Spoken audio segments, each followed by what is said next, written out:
President of the United states ప్రపంచంలో అన్ని దేశాలతో పంచాయతీ పెట్టుకుంటున్నాడు. ఇప్పుడు తాజాగా తన దేశంలోని సెంట్రల్ బ్యాంక్ చీఫ్తోనే ఘర్షణ దిగాడు. సో అమెరికన్ సెంట్రల్ బ్యాంక్ను ఫెడరల్ రిజర్వ్ ఫెడ్ అంటారు, మన దగ్గర reserve bank of India RBI లాగా. సో ఫెడ్ చీఫ్ అయినటువంటి జెరోమ్ పవెల్ పైన కారాలు మిరియాలు నూరుతున్నాడు.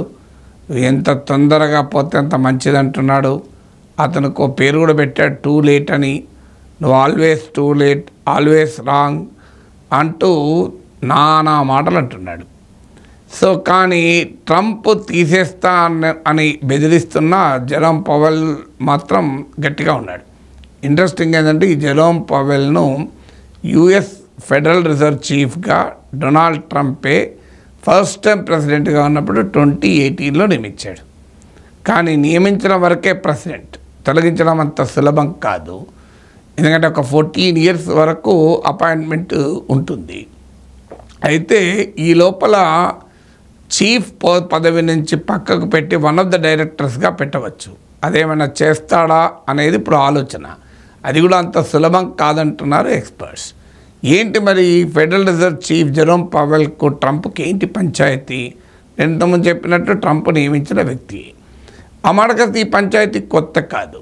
ఈవెన్ డొనాల్డ్ ట్రంప్ ప్రెసిడెంట్ అయిన వెంటనే ఆయన ప్రెసిడెంట్ ఎలెక్ట్గా అంటే ఇంకా బాధ్యతలు చేపట్టకముందే ట్రంప్కు దగ్గరగా ఉండేటువంటి economic advisers, financial advisers Jerome Powell పైన అటాక్ చేయడం మొదలుపెట్టారు. అప్పుడు ఆయనను అడిగారు విలేకరులు, ట్రంప్ సన్నిహితులు మీపైన దాడి చేస్తున్నారు, ట్రంప్ కనుక మిమ్మల్ని వెళ్ళిపోమంటే వెళ్ళిపోతారా ఈ పదవి నుంచి అంటే నో అని చెప్పేశాడు. మరి ట్రంప్ చెప్పినట్టు వింటారా అంటే కూడా ప్రెసిడెంట్ చెప్పింది చేస్తారంటే అది కూడా నో అన్నాడు. మరి ఏంటి పంచాయతీ ఇద్దరి మధ్య గట్టు పంచాయతీ లేదు, పర్సనాలిటీ క్లాష్ అంతకంటే లేదు. ఎందుకంటే ట్రంప్ నియమించిన వ్యక్తి. ఏంటి అంటే పాలసీస్ పైన ఉండేటువంటి భిన్నమైన అభిప్రాయం. ట్రంప్ అనేది ఏంటంటే ఇంట్రెస్ట్ రేట్లను తగ్గించండి అనేది ట్రంప్ వాదన.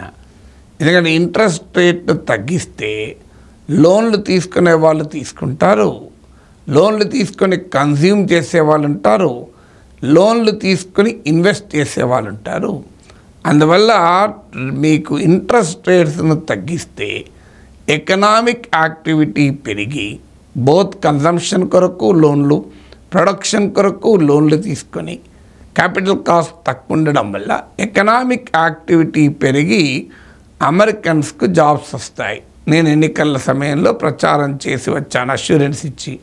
సో అమెరికన్స్కు ముఖ్యంగా blue collar workers, white collar వర్కర్లైనా లో ఎండ్ వర్కర్స్, ఎందుకంటే అమెరికాలో కాలేజ్ ఎడ్యుకేషన్ లేని వాళ్ళే మెజారిటీ.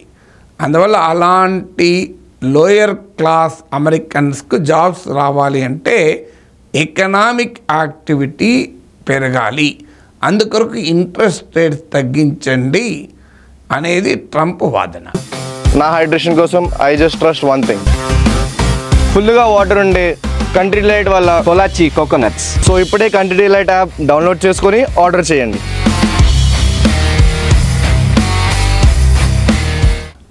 జెరోమ్ పవెల్కు డిఫరెంట్ ఒపీనియన్ ఉంది. ఆ మాటకొస్తే జెరోమ్ పవెల్కే కాదు, ప్రపంచవ్యాప్తంగా సెంట్రల్ బ్యాంక్స్ ఇదే రకమైన వైఖరి తీసుకుంటాయి.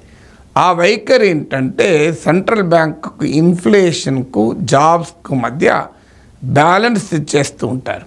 మానిటరీ ఎకనామిక్ థియరీ ప్రకారం ఏంటంటే ఇన్ఫ్లేషన్ అనే దానికి అర్థమైంది too much money chasing two little goods. అంటే మనీ ప్రవాహము ఎకానమీలో ఎక్కువ ఉంటే మనీ విలువ తగ్గి ధరలు పెరుగుతాయి అన్నది ఎకనామిక్ థియరీ. సో అందువల్ల మనీ సప్లైని నియంత్రించడం ద్వారా ధరలు నియంత్రించవచ్చు అనేది ప్రపంచవ్యాప్తంగా సెంట్రల్ బ్యాంక్స్ నమ్మే ఆర్థిక సిద్ధాంతం. జెరోమ్ పవెల్ అనేది మొదటివాడు కాడు, చివరివాడు కాడు, కొత్తవాడు కాదు. ఏంటంటే జెరోమ్ పవెల్ వాదన, ఇప్పుడు అమెరికాలో ఈ ట్రంప్ టారిఫ్ల వల్ల ఆల్రెడీ ధరలు పెరుగున్నాయి, ఇన్ఫ్లేషన్ పెరిగింది. ఇప్పుడు ఇంకా ఇంట్రెస్ట్ రేట్స్ తగ్గిస్తే మనీ సప్లై ఎకానమీలో పెరిగి ఇన్ఫ్లేషన్ ఇంకా ఎక్కువ అవుతుంది అనేది బాధ. సో జెరోమ్ పవెల్ చెప్పేది మా సెంట్రల్ బ్యాంక్ ఫెడరల్ రిజర్వ్ విధానాల వల్ల కాదు క్రైసిస్ వచ్చింది ట్రంప్ విధానాల వల్ల అని ఆయన స్పష్టంగా చెప్తున్నాడు. ఎందుకంటే టారిఫ్ వల్ల ఇన్ఫ్లేషన్ పెరుగుతుంది, ఇన్ఫ్లేషన్ వల్ల ఇంట్రెస్ట్ రేట్లు పెంచాల్సి వస్తుంది. మార్చిలో తగ్గించలేదు, పెంచలేదు, అలాగే ఉంచితేనే ట్రంప్ తీవ్రంగా అటాక్ చేశాడు తగ్గించమని. ఇప్పుడు పెంచే అవకాశం ఉంది అని అంటున్నారు. ఎందుకంటే జెరోమ్ పవెల్ వాదన ఇన్ఫ్లేషన్ తగ్గాలి అంటే ఇంట్రెస్ట్ రేట్ పెరగాలి, ఇంట్రెస్ట్ రేట్ పెరిగితే లోన్లు తీసుకోవడం తగ్గుతుంది, ఎకనామిక్ యాక్టివిటీ తగ్గుతుంది, ఫలితంగా జాబ్స్ దెబ్బతింటాయి, జాబ్స్ దెబ్బతినడం మళ్ళీ ఎకానమీ దెబ్బతింటుంది. ఇలాంటి పరిస్థితికి ట్రంప్ విధానాలే కారణం కదా అనేది జెరోమ్ పవెల్ వాదన. కానీ దీనికి ట్రంప్ అంగీకరించలేదు. ట్రంప్ ఇప్పుడు యూరోపియన్ సెంట్రల్ బ్యాంకు ఇంట్రెస్ట్ రేట్ను తగ్గించింది. చూడండి, యూరోపియన్ సెంట్రల్ బ్యాంక్ తగ్గించినప్పుడు నీకేం పోయే రోగం అని ట్రంప్ వాదన. కానీ జెరోమ్ పవెల్ వాదన యూరోపియన్ సెంట్రల్ బ్యాంకు తగ్గించడానికి కారణం యూరో జోన్లో ఇన్ఫ్లేషన్ తక్కువ ఉంది, జాబ్స్ కూడా, అన్ఎంప్లాయ్మెంట్ కూడా తక్కువ ఉంది. అమెరికాలో ఇన్ఫ్లేషన్ పెరుగుతోంది, అన్ఎంప్లాయ్మెంట్ పెరుగుతోంది, ఎకానమిక్ గ్రోత్ దెబ్బతింటోంది, ట్రేడ్ దెబ్బతింటోంది, కనుక సాధ్యం కాదు అని వాదన. ఇప్పుడు ట్రంప్ ఏం చేస్తాడు? జెరోమ్ పవెలే కాదు, అమెరికన్లో ఇలాంటి కొన్ని వ్యవస్థలకు అటానమస్ ఉంది. సో ఇప్పుడు ఆల్రెడీ ప్రెసిడెంట్ హోదాలో ట్రంప్ సుప్రీంకోర్టుని అడిగాడు, ఈ అటానమస్ బాడీస్కున్న చీఫ్స్ను నేను తొలగించవచ్చా అని. అమెరికన్ సుప్రీంకోర్టు దానిపైన తీర్పు చెప్పాల్సింది. చాలామంది ఎక్స్పర్ట్ చెప్పేది సాధ్యం కాదు అని. ఒకవేళ సుప్రీంకోర్టు సానుకూలంగా తీర్పిచ్చినా, ట్రంప్ ఒకవేళ జెరోమ్ పవెల్ను తొలగించినా ఇంకో ఇబ్బంది కూడా ఉంది. అధికారం ఉంది కదా అని తొలగిస్తే సెంట్రల్ బ్యాంక్ పైన విశ్వాసం పోతుంది, అమెరికన్ ఎకానమీ పైన కాన్ఫిడెన్స్ పోతుంది. వరల్డ్ వైడ్గా సెంట్రల్ బ్యాంక్ ఇండిపెండెన్స్ ఎందుకు ఇస్తారు అంటే ఎకానమీలో కీలకమైన మనీ సప్లైని, ఇంట్రెస్ట్ రేట్స్ను, ఇలా వీటన్నిటిని నియంత్రించేది సెంట్రల్ బ్యాంక్. ఎందుకంటే ప్రభుత్వాలేమో ఎన్నికల ద్వారా గెలుస్తారు కనుక వారు రాజకీయ అవసరాల కొరకు మానిటరీ పాలసీని ఇష్టం వచ్చినట్టుగా మారుస్తారు. దానివల్ల ఎకానమీలో పెద్ద ఎత్తున వలటాలిటీ, హెచ్చుతగ్గులు వస్తాయి, భూములు వస్తాయి, పతనం అవుతుంటాయి, గందరగోళం సృష్టించబడుతుంది.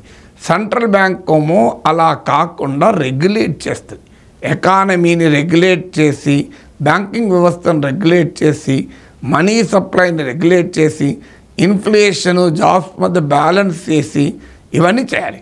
అంటే ప్రభుత్వ ఆదేశాల మేరకు ఉంటే ప్రజాస్వామ్యంలో అనివార్యంగా ప్రభుత్వాలు రాజకీయ ఒత్తిళ్లతో పనిచేస్తాయి. అందుకే ఎనీ డెమోక్రటిక్ నేషన్లో సెంట్రల్ బ్యాంకులకు ఆ ఇండిపెండెన్స్ ఉంటుంది. ఈవెన్ మన రిజర్వ్ బ్యాంక్ ఆఫ్ ఇండియాకు కూడా ఆ ఇండిపెండెన్స్ ఉంటుంది. అందువల్ల ఒక్కసారి ఇండిపెండెన్సే పోతే ఆ ఎకానమీ పైన ఇన్వెస్టర్లు నమ్మరు. ఎందుకంటే ఇప్పుడు ట్రంప్ వచ్చాక ఆల్రెడీ అమెరికన్ ఎకానమీ పైన నమ్మకం పోతుంది. మీకు అనేక సర్వేలు, బ్యాంక్ ఆఫ్ అమెరికా సర్వే ప్రకారము నీకు నియర్లీ సగం మంది మేము అమెరికాలో ఇన్వెస్ట్ చేయాలి, అమెరికన్ అసెట్స్లో ఇన్వెస్ట్ చేయాలంటే భయపడుతున్నామని చెప్పారు. ఫిబ్రవరిలో ఇలా చెప్పిన వారు 6%, 6%. ఇప్పుడు నియర్లీ 49% ఇలా చెప్పారు. ఆల్రెడీ కన్స్యూమర్ కాన్ఫిడెన్స్ దెబ్బతిన్నది, బిజినెస్ కాన్ఫిడెన్స్ దెబ్బతిండి ఉంది, స్టాక్ మార్కెట్ పతనం అవుతున్నాయి, డాలర్ దెబ్బతింటుంది. ఇలాంటి పరిస్థితుల్లో ట్రంప్ అన్ప్రిడిక్టబిలిటీ వల్ల అసలు అమెరికన్ ఎకానమీ పైన నమ్మకమే సన్నగిల్లుతున్న సమయంలో ఫెడరల్ రిజర్వ్ చీఫ్ను కూడా ట్రంప్ ఫైర్ చేస్తే అమెరికన్ ఎకానమీ పైన ఇన్వెస్టర్ కాన్ఫిడెన్సే దెబ్బతినే ప్రమాదం ఉంది. అందువల్ల ఇప్పుడు ట్రంప్ తల పట్టుకున్నాడు, ఏం చేయాలి జెరోమ్ పవెల్. ట్రంప్ చెప్పినట్టు వినడానికి జెరోమ్ పవెల్ సిద్ధంగా లేడు. అతన్ని తొలగించాలంటే అమెరికా రాజ్యాంగం అడ్డ వస్తుంది. పోనీ సుప్రీంకోర్టు ద్వారా సానుకూల తీర్పు చేసుకొని తొలగిద్దామన్నా ప్రపంచంలో ఉన్న ఇన్వెస్టర్ కాన్ఫిడెన్స్ దెబ్బతిని ఎకానమీ ఇంకా దెబ్బతింటుందని భయం ఉంది. సో ట్రంప్కు కొరకరాని కొయ్యగా మారిపోయాడు Jerome Powell of United states federal reserve.